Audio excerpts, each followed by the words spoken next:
Good day, everybody. This is Yin Yang in California with morsels of a thought number 1670. I want to say that in all my morsels of a thought, I am speaking hopefully wisdom.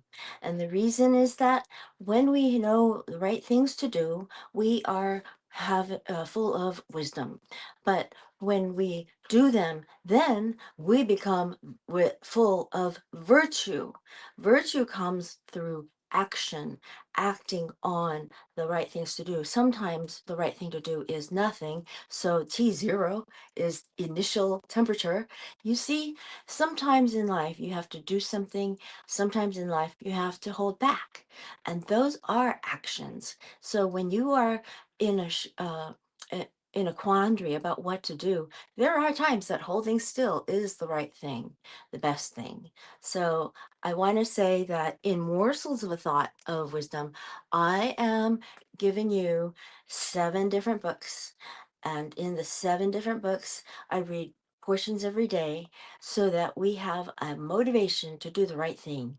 I speak more primarily to women on Tuesday and Thursday. TR Tuesday, TR Thursday. And then on Wednesday, we go through quotes.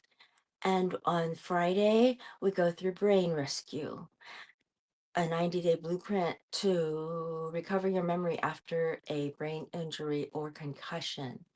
And then on Saturday, we do Millennial Samurai by George J. Chanos. And then on Sunday, we do Henning Morales's book, Dirt Merchants, which we're close to the end of at the moment.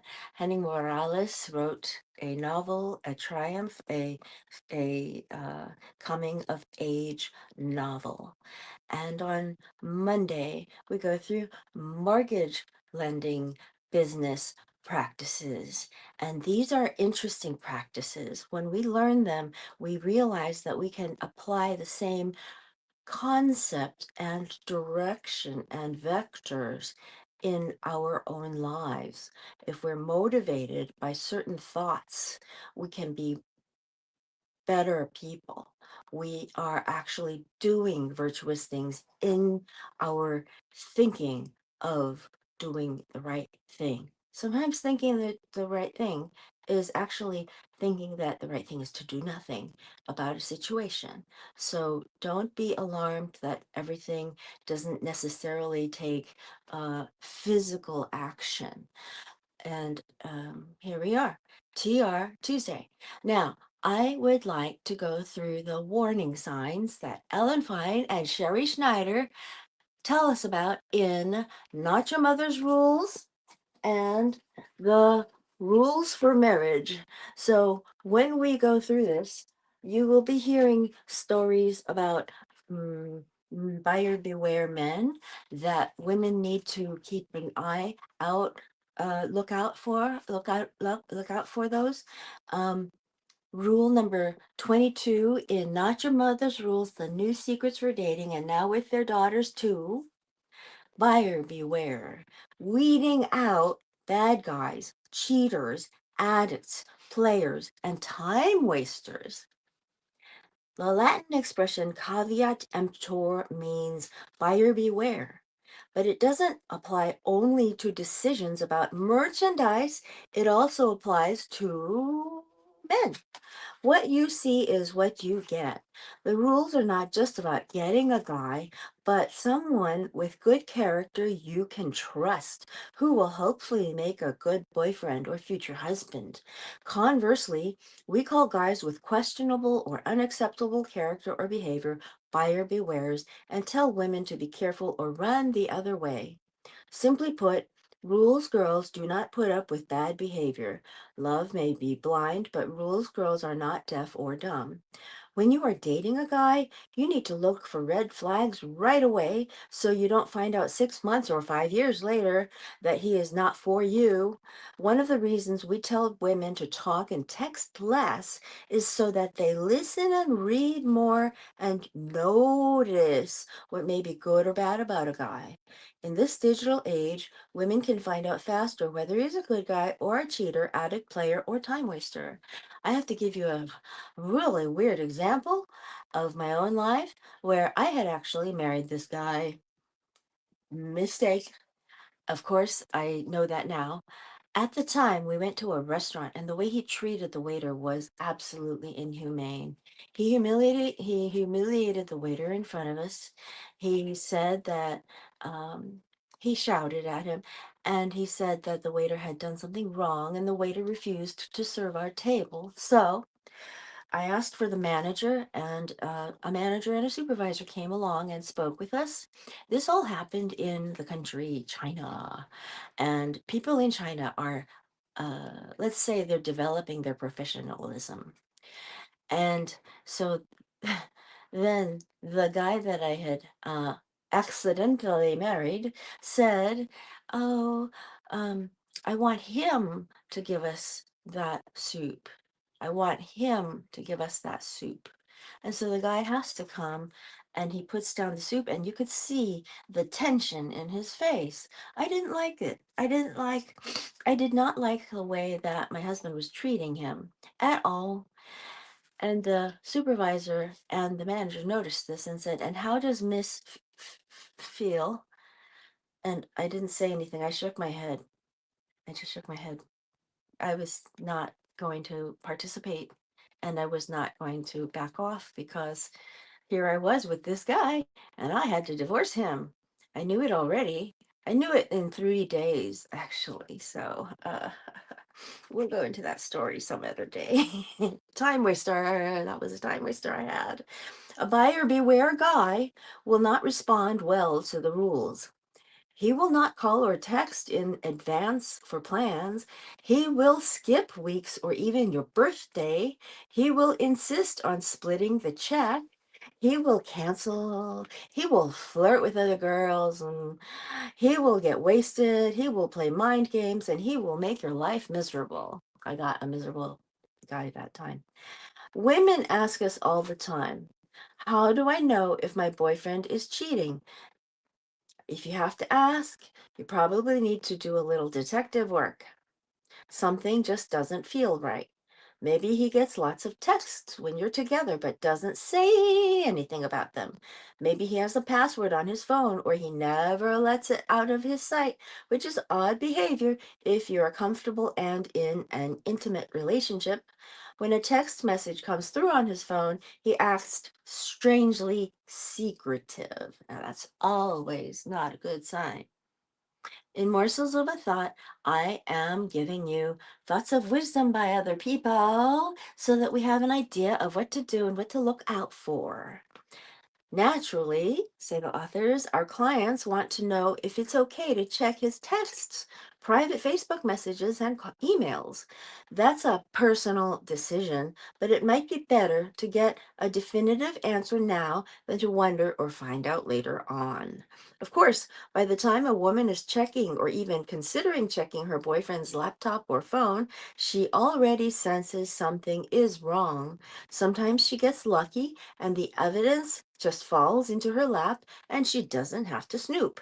He might leave his phone on his desk when he takes a shower or goes for a run, or he forgets to log off his Facebook account on her laptop. Or if she does find incriminating texts or emails to another woman, we discuss whether it is better to confront him or to track his behavior for a while so there is no doubt in her mind that he has been unfaithful.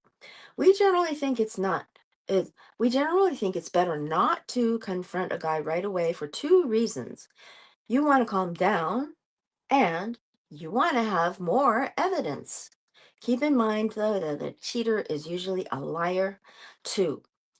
When a client finally confronts her boyfriend with the trail of texts, he will usually deny that the other woman exists or will turn it around on his girlfriend and say, "You're crazy," or "You're being paranoid," or worse, "Your reading them is just as bad as my sending them." Ooh. Snooping is nothing to be proud of, we agree, but cheating is a lot worse. When he starts blaming you for his cheating, then you really know he is a buyer beware and the relationship is over. In these situations, it's almost always best to end the relationship and not look back, as cheating is a deal breaker and is never to be taken lightly. But some women are so in love or heartbroken that they can't fathom ending the relationship and want to give the guy a second chance. They become obsessed with getting him back at any cost. They even ask the guy what is missing in the relationship and try to be, quote, more fun, end quote, or, quote, take up golf, end quote, or whatever he said it was, but it usually never works out. Once a cheater, always a cheater. Even if the boyfriend stops seeing the other woman and comes back to you, you'll be forever checking his phone to see what he's up to. It will be hell. However, strong suspicions do not always a cheater make. We have had clients whose father cheated on their mother or whose ex-boyfriend cheated on them, and they are convinced that every guy is unfaithful. We help them see via childhood and dating history consultations that their suspicions are not always the reality. Sometimes it's all in their heads. Casey, who had an affair with a married man before her own marriage, often wondered if her husband was flirting with the women he meets at business lunches, but has found no evidence in 4 years, and we have concluded that her suspicions have more to do with her own karma than with his behavior. Similarly, if your boyfriend cheated on his ex-girlfriend or ex-wife, you may fear that he will cheat on you, but that is not necessarily true. They probably did not have a rules relationship, but you do. Even if your guy cheated on an ex, he will most likely be faithful to you if you did the rules. The rules. Time-tested secrets for capturing the heart of Mr. Right. Uh,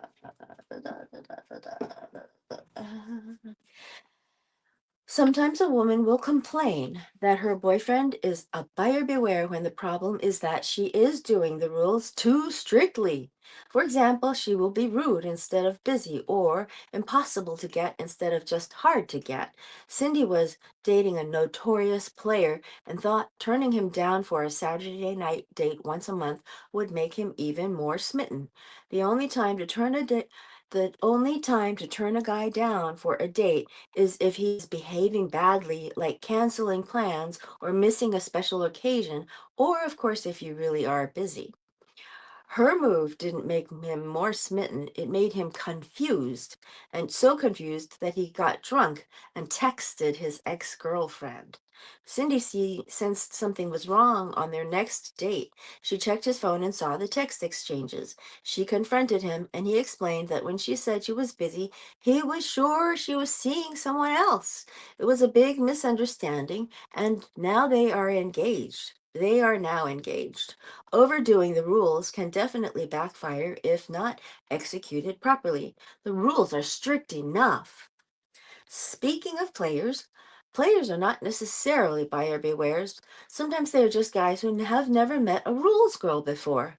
They have been spoiled by women who call and text them or see them last minute or sleep with them too soon. When they meet a rules girl, they're often pleasantly surprised because they respect a woman who has boundaries and self-esteem, and they love a good challenge. A notorious player can definitely be caught by a rules girl, but some player types will respond well for a month or two and then get angry that you are not seeing them at a moment's notice or going away with them on a week long trips.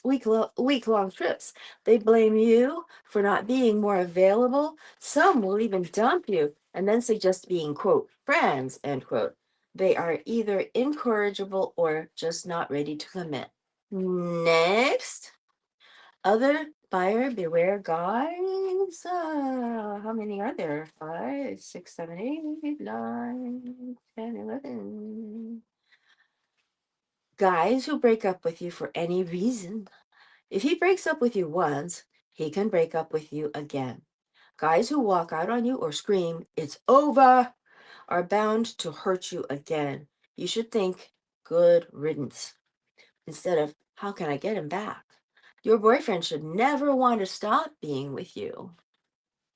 Guys who just want to be friends, guys who cancel more than once, guys who don't follow through, guys who are extra work from day one, guys who talk about other women, alcoholics, drug addicts, or any other kind of addict, and guys who have ulterior motives, guys who get angry if they don't see you all the time or don't hear from you more often, guys who don't ask you out for Saturday night, guys who won't commit. Without the rules, women will rationalize giving buyer beware guys a second chance and then spend the rest of the relationship being angry, hurt, or confused. We believe in nipping it in the bud. If a guy is difficult in the first few months when he is supposed to be charming and chivalrous, don't kid yourself. Buyer beware. Be careful or move on. Of course, one woman's buyer beware is another woman's Mr. Right. You can't always help who you fall in love with, but rules girls don't put up with bad behavior. Okay, and I will read you the descriptions of the uh, 10 other type of guys to avoid next time. And today we will also go a little bit into the rules for marriage. And, ooh, no, okay.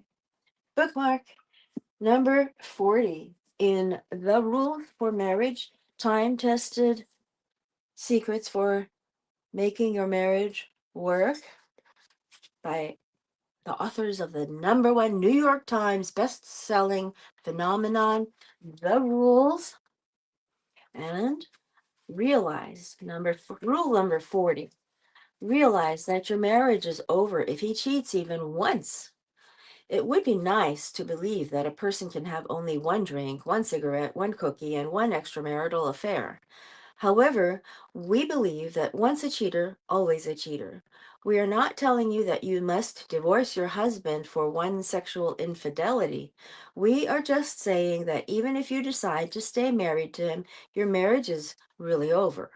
Even if he never cheats again, how will you know? How can you trust him? That's the problem. You can't. What do we mean by cheating? We mean the sex act specifically. If your husband is involved while married to you, he is cheating. If he's with her, then he's not thinking about you. It is definitely an either or situation. We're not talking about lap dancing and all the other wild stuff that goes on at bachelor parties, massage parlors, flirtatious email in romance chat rooms, singles bars, or business lunches with pretty secretaries. All of the above are not great and should raise a red flag about the state of your marriage.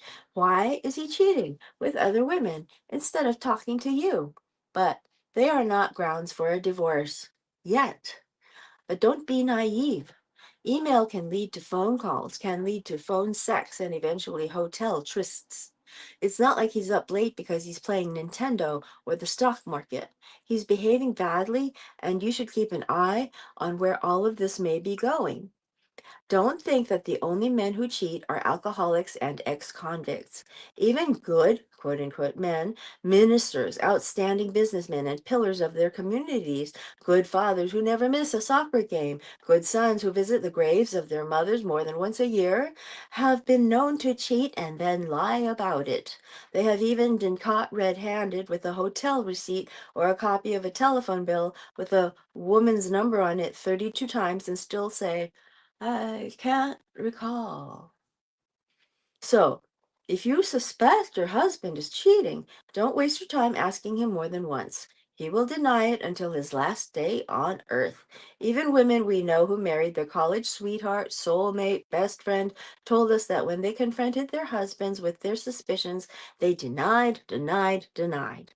Don't lower yourself by asking him predictable questions like, how could you do this to me? Don't beg him to tell you the whole truth. He won't. Either buy a book on cheating, hire a private investigator, or get a copy of his outgoing cell phone bills, credit card statements, and or check his email and see for yourself. Once you are convinced your husband has really cheated, not just flirted, you must decide whether to stay with him or not. It has become popular in recent years to, quote, stand by your man, to end quote, to believe that husbands who stray are sex addicts who can be rehabilitated with 12-step programs and intensive therapy. It's become trendy to, quote, work things out, and considered rash to, quote, throw the bum out, end quote. We are not so sure about that. Call us rash or old fashioned, but we believe that your marriage is over if he sexually cheats even once. And that even if you choose to stay with your husband, you will still suffer a great deal of pain and your needs may still not get met. This will be particularly true if you married for all the right reasons, such as love, friendship, and fidelity. You will feel devastated by his betrayal, and divorce may seem like the only option.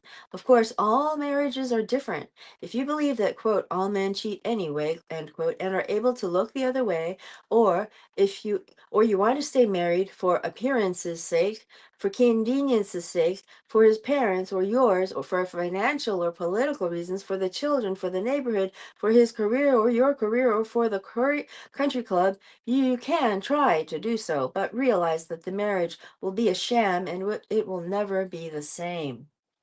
You will not be the same. You will probably go through the well-known stages of shock, disbelief, self-pity, rage, and revenge, no matter how hard you try to forgive and forget and move on. You may wonder every time he comes home late if he's with someone else. You never thought this way before. You hardly recognize yourself now. You may become obsessed with finding evidence, perhaps looking through his coat pockets for credit card receipts and pieces of paper. You may do telephone searches in your home phone and his cell phone to see who he is calling. You may start calling his secretary to find out how long his lunch hours are. Even if you said or thought you forgave him, your resentment will come out whenever possible. You will become the master of zingers, so reminding him that he was never too tired for sex with so and so, or how much money he threw away on escort services. You may seek revenge and become a bitter, punitive person. Hate will replace love. You may refuse to have sex with him, to talk to him, and will make him sleep in another room. Not a good idea. When you do this, maybe you will be lucky one in a million. You will be the lucky one in a million whose husband does a 100% turnaround and you are able to work out the problems that led to his infidelity and your marriage is even stronger for it. We hope that is the case. But in most instances, even if you stay together, the marriage will never quite be the same. Will never be quite the same. Whatever you decide to do not do it alone. Get the support of your friends, family, your rabbi, priest, or therapist. Infidelity is all too common, and you do not have to go through this painful time alone. So tomorrow, Thursday, we will review some of the examples of those men. Um, we may not go through all of it again, but these are warning signs, and you know, those are the rules. Okay? So I will talk to you again tomorrow. Thank you for coming. Oh my gosh. Hello. Hello. And hello. And hello. Oh, hello. Okay. Old Kinder hug. Bye bye.